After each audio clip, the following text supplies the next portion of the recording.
Eu sempre tive um vazio no meu peito. Eu achava que era normal, porque no mundo lá fora fala que é normal. E aí desde nova eu fiquei tentando preencher tudo isso. E nisso eu desencadeei uma depressão, bem cedo. Eu me lembro que desde os 10 anos isso já estava no meu coração. Eu era uma pessoa triste, não era uma pessoa que gostava de outras pessoas. Mas você percebeu que você estava com depressão aos 10 anos ou você foi identificar isso depois? Eu fui identificar isso depois. Na verdade, dos 16 para os 17 eu já tinha a minha vida, né? Então eu comecei a perceber que tinha algo de errado comigo. E aí eu fui procurando tratamentos. Eu surtava, eu tinha medo de andar sozinha. A minha mãe me levava em alguns lugares, em benzedeira, essas coisas, para tirar esse medo. E aí aquilo ali não adiantava. E aí eu comecei a procurar médicos e tudo mais, e comecei a tomar remédio para conseguir, né, poder viver aquilo ali naquele momento. E quando eu me vi, aos 22 anos mais ou menos, eu já estava na balada. Então eu pegava esse medo, tudo isso, e eu descontava nas festas, de segunda a segunda em festa. E quando voltava para casa continuava do mesmo jeito. Aquilo ali não me enchia, só me enchia naquele momento. E aí eu cada vez tomando remédios mais fortes. Só quem sabia sempre era meu pai e minha mãe. Eu me lembro até hoje das cenas quando eu tinha crise de pânico agarrada no pescoço do meu pai, aos 22 anos. Ou no pescoço da minha mãe. Então eu sempre estava ali. E você começou a tomar medicamento para depressão com que idade? Com 16. 16 anos, meu 16. Deus. Sem os meus pais saber. Você foi no médico e começou a tomar remédio? No posto de saúde. E eles não sabiam? Não. E em que momento que você abriu isso? Quando minha mãe foi percebendo que eu já não estava mais bem. Toda hora eu queria ficar dentro de casa. Ou era uma agressividade muito grande para falar. E não era mais de adolescente. Então, aí um dia eu falei para ela, não, mãe, eu tô tomando uma medicação para me ajudar a dormir. E aí eu consegui me sentir um pouco mais livre. Porque lá fora eles falam que é, não, frescura. Não passou nada na vida. Como não tem nenhum boleto para pagar. Mas não, era um vazio insuportável, era uma dor insuportável. Eu queria ficar dentro daquele quarto o tempo todo. E aí você começou de um extremo a outro, então. Aí você era um tempo no quarto e daí ia para as baladas para conseguir preencher o que estava no seu coração. Isso, era o extremo, essa palavra, o extremo. Eu saía de um para ir para o outro, passava a madrugada na balada e meu pai ia buscar, porque meu pai sempre teve esse cuidado. Então meu pai ia buscar e quando eu voltava, ele voltava com a filha completamente alcoolizada. Meu Deus. Completamente alcoolizada. E aí no outro dia eu acordava para trabalhar, tomava meus remédios, voltava para casa de novo e continuava daquele mesmo jeito, com aquela dor insuportável, com aquela vontade de deixar de viver, que hoje é maravilhoso o jeito que eu vivo. Mas quando eu encontro pessoas aqui na igreja do mesmo jeito, parece que eu sinto a dor delas antes mesmo de descobrir qual que é o quadro dessas pessoas, porque é uma dor que é inexplicável, só quem passa. Na verdade, a depressão, né, eu não sei em que momento você está vendo esse vídeo, mas o nosso objetivo é falar um pouco também, né, sobre isso.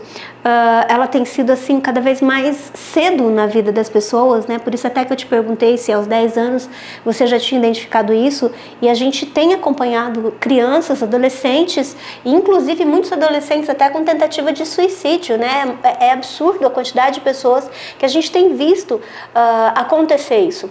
E é muito interessante mesmo que muitas vezes as pessoas acham isso, né? Que é frescura, que a pessoa não tem boleto para pagar, não sabe, nunca sofreu nada, por isso que é isso. E na verdade não é essa questão, né?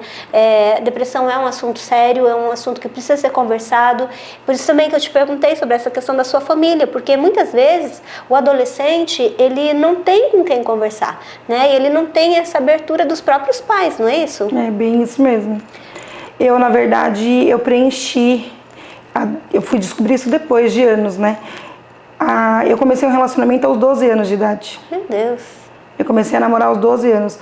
Aos 21 e meio ali, mais ou menos, eu estava noiva. E apesar disso, essa depressão, você perde a autoestima.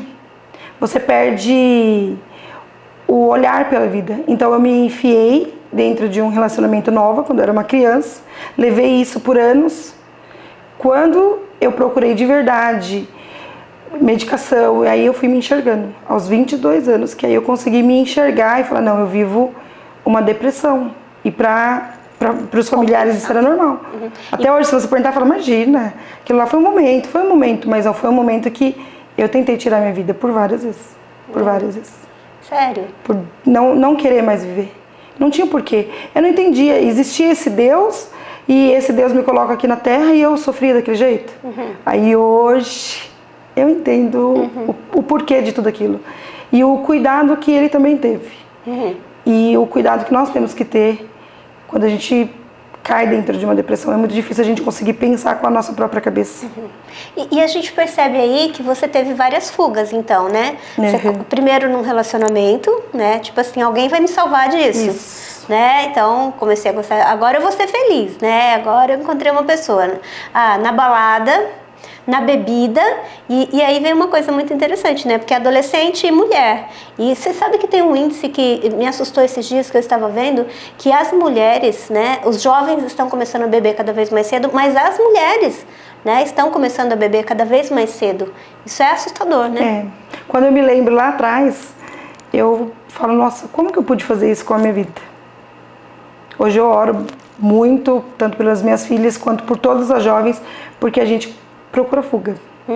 E, na verdade, a gente não preenche, a gente só vai se colocando ali e vivendo o que a gente acha. É que há um determinado momento na vida, principalmente quando você não conhece o Senhor, é que todo ser humano ele tem um buraco, né? E se você assistir todos os nossos outros episódios que a gente vai estar passando por esses dias, você vai perceber que muitas pessoas, às vezes ela tem uma boa condição financeira, às vezes ela encontra uma pessoa na vida, mas aquilo continua, né? Porque não é isso que vai preencher. E aí, aos 22 anos, você olha para essa situação, você fala, não é isso que eu quero. Daí você termina esse relacionamento de 10 anos, que você começou quase na infância, né, gente? Isso. Que 12 anos é uma criança. Hoje eu tenho um bebê de 12 anos, né? Quando você olha para ela hoje, você fala, meu Deus. Não acredito que eu fiz isso. Mas eu, aos 22 anos, eu fiquei um ano, sabe, tentando entender. Encontrei uma outra pessoa, que hoje ele é meu marido, Thiago, e alguma coisa ali aconteceu. Hoje eu entendo que eram as cordas de amor que o Senhor amarra os seus filhos, né? E aí eu fui vivendo ali com o Thiago e fui vendo ele falando de Deus. E para mim Deus era só aquele senhorzinho lá no céu. E aí um dia a gente estava conversando e eu decidi que eu ia na igreja. A um convite do pastor Marcos. E mesmo assim não... Cheguei lá, tudo, aceitei Jesus. Foi uma coisa muito diferente, mas aquele buraco ainda continuava. Fiquei mais 2 anos assim. Engravidei da Elô. E durante a gravidez da Elô, eu tentei tirar minha vida ainda. Por várias vezes. E um dia no meu quarto, um vizinho do fundo estava escutando um louvor. E era um louvor bem antigo. E ele falava assim, eu cuido de ti. E aí naquele dia, eu grávida, ajoelhei no chão e falei, Senhor, eu não quero mais viver isso daqui. Eu não quero mais sentir. E aí ele falou assim, mas o seu buraco é do meu tamanho. Se você quer que esse buraco, que essa dor suma, deixa eu tomar conta da sua vida. Foi a melhor coisa que eu fiz na minha vida. Daquele dia em diante, nunca mais eu senti vazio na minha alma. Glória a Deus. Nunca glória mais. A Deus, glória a Deus. Às vezes eu encontro pessoas que falam que parece clichê, né? Mas não. Ele cobriu de uma certa forma e de um amor, e aí ele foi me mostrando tudinho ali. Porque você passou por isso, porque você passou por isso, a minha infância, a depressão. E a gente acaba desistindo no meio da depressão.